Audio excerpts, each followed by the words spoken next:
Hey everybody. In this video, I'm going to talk to you a little bit about using functions with mixed arguments, floats, pointers, and integers in a YASM x86-64 assembly language program.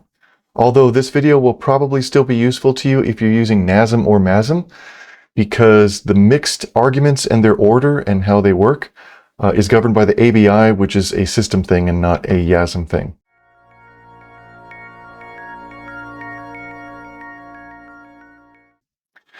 So what the heck am I talking about? Okay, so the first thing that I want to show you is, imagine we have a function here, let's say void f. This function doesn't take any arguments and it doesn't return anything. Congratulations, you're done. That was the easiest thing that you've ever done in your entire life.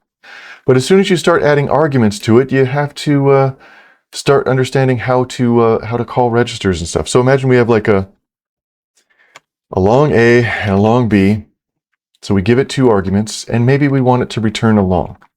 This is kind of like level one of writing functions in assembly, right? We just have a bunch of integers, and we realize, okay, this long, the return value is going to come to the caller in the RAX register, RAX. So maybe I'll do a comment up here. We'll do RAX. We'll say the long is actually coming back to the user in RAX, and the long is coming into the function with RDI, the long A, and the long B is coming into the function with RSI. So if you understand this, then you can write a function in assembly where basically you just look at RDI and RSI as your two incoming integer arguments, and then you return to the caller a long value using RAX. Keep in mind also that if this second argument was a pointer, long pointer, then it would be the same thing, RSI, because pointers are integers. They're 64-bit unsigned integers. Even if the pointer was not to a long, even if the pointer was to a double or a character or whatever, it would still be an integer because pointers are integers.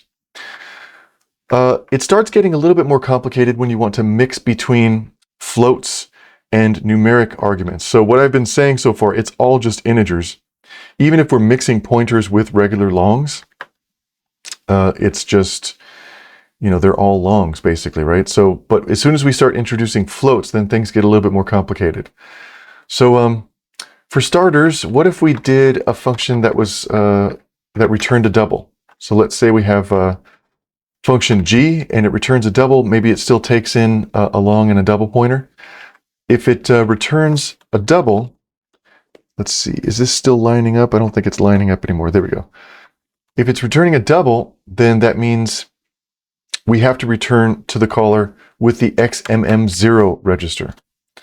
So XMM0 is always designated as the, well, the first float argument, but also the float return value. So keep in mind, if I'm returning a double to the caller, I'm not going to use RAX at all. I'm just going to use XMM0. Load it up with the return value, and then return to the caller, and that's it. If I wanted to do another function, let's say, how about H? And then we'll say, I don't know, maybe the first argument is a float. We'll call it a double A. That means RDI is not going to be the argument that, or the register that we look at to see our incoming double. It has to be a float register. XMM0 is the float register that we look at for the first argument. The float registers are really easy. You just kind of go in order, like XMM0 is the first argument, XMM1 is the next argument, XMM2 is the next argument after that, and so forth. The general purpose integer registers, they're a little more complicated. You have to remember their labels. You know, like the letters have an ordering to it. Suppose for the sake of argument that we're going to return a double from this also. In that case, let's see, did I just mess the formatting up again? I think that's okay. Again, we're going to return XMM0. Notice how we're returning XMM0. Oh, that's why I spaced it forward. Notice how we are returning XMM0 and we're also taking XMM0. These float registers tend to be reused all over the place. None of them are designated as Callee-Saved within the ABI. So you always have to stash their values somewhere if you're ever going to make a function call or anything, or a system call. The other thing to keep in mind is notice how RSI, I still have RSI there for the second incoming argument. You would imagine that RSI is supposed to be the second argument, even if it comes after a double, but that's not actually true, because the order, I guess, like the ordering of the registers, they only count against their own class. Like the float registers, the float arguments, they only count against the position of the float, and the float registers and the general purpose integer registers, they only count against themselves. What I'm trying to say is that RSI is the second integer argument, but if you look at the signature, we only have one integer argument, right? So RSI is not the second integer argument. It's actually the first integer argument. So I'm going to put a RDI there. You probably can infer that the second float argument should be XMM1 at this point, I hope. And that's true. If we just say that there's going to be another double that this function takes, then it's going to be XMM1, not XMM2. Because if you're just counting the arguments and you're sort of grouping the integers with the floats together, you might think, well, first argument is XMM0, second argument would have been XMM1, third argument would have been XMM2. Therefore, if I see a float coming into the third argument position, it'll be XMM2. No, the integers don't count against the floats, and the floats don't count against the integers. That's why RDI is the first argument for integers. Even though it's in the second position, it's still the first integer that we see. And XMM1 is the second float argument that we see. That's why it's XMM1 instead of XMM2, because we're looking at it in the third position. So you're not really looking at, you're not looking at overall position. You're looking at position only counting that type of register. Let me pull open my favorite book to get a little bit more clarity on this. This book is written by a wonderful professor, Dr. Ed Jorgensen, PhD. This book, I did not write it. Ed Jorgensen wrote this book. It's called x86-64 Assembly Language Programming with Ubuntu. This book can turn you into an expert with YASM assembly, so I recommend everybody grab a copy. It's also free, and it's got a copyleft license. You can see like the license here. But anyway, I wanted to open up this book real fast just to show you the registers. Okay, I'm going to search for Callee-Saved so I don't have to fumble around the book too long. Callee-Saved, and that brings us to section 12.8.2, register usage. I just want you to see here, let's see, Callee-Saved, you'll see RBX is Callee-Saved, RBP is Callee-Saved. Probably shouldn't mess with that one too much.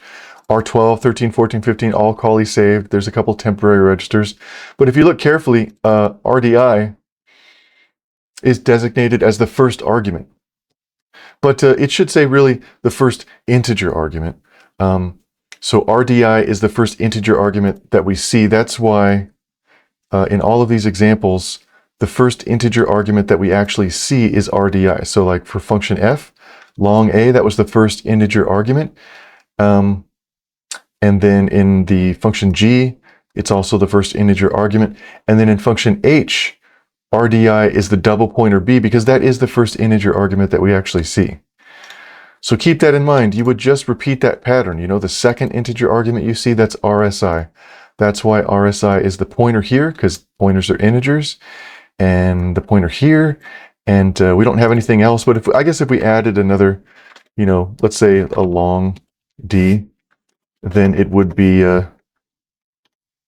RSI right there. Hopefully that makes sense, and you can carry this logic forward for the first argument, the second argument, the third argument, the fourth argument, and then R8 for the fifth argument, R9 for the sixth argument, and then you can look for further arguments on the stack if you need more than that. But basically, that's how you count them up. And then the float registers are just a lot easier. They always start at 0, and they go all the way up to 15. And so, I don't know, maybe I should just copy paste. Well, maybe I'll start it from scratch. We'll say, let's mix it up a little bit more.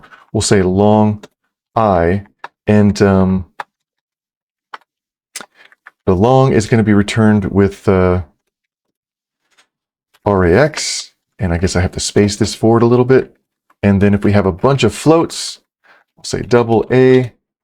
Can I maybe just copy paste this a little bit so I don't have to do so much typing? Yeah, okay, so we'll do double A, double B, double C, double D, double E, and then this is going to be XMM0. Why did I put the extra comment there? I don't know. And then we're going to have XMM1, and then we're going to have XMM2, XMM3, and so forth. And just to make sure you're paying attention, ask yourself this real fast. If I were to insert an integer argument between C and D, maybe we'll call it Z, what register would we use for that? Would it be the 1, 2, 3, 4, 5? The fifth argument, would it be R8, or would it be something else? Hopefully you understand now. Let's say we do a character pointer, that it would be RDI, because that's the first integer argument that we actually see. All right.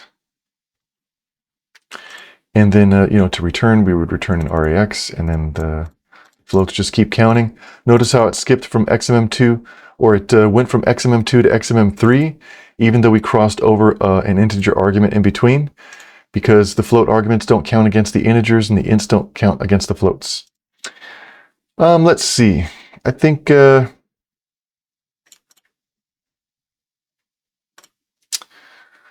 well, if you want, you can look at section 18.2, which just sort of talks about the floating point registers. We have 0 through 15, but I don't think we really need to do that here. I think we pretty much have everything we need to know to call on functions with mixed arguments and to have a function within assembly that supports mixed arguments. So again, if your C or C++ modules are expecting some kind of signature like this, now you know how to calculate what registers they're actually going to populate by the time execution jumps into your assembly function. And if you want to call a C or a C++ function from assembly, now you know which registers to populate so that the other function that you're calling can receive the right data from you. Don't forget about name mangling, which I've talked about in another video. Okay, I think that's all I really have to say. This video was pretty short. Thank you so much for watching. I hope you learned a little bit of stuff and had a little bit of fun. I'll see you in the next video.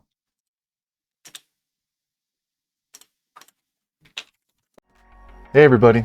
Thanks for watching this video again. From the bottom of my heart, I really appreciate it. I do hope you did learn something and have some fun.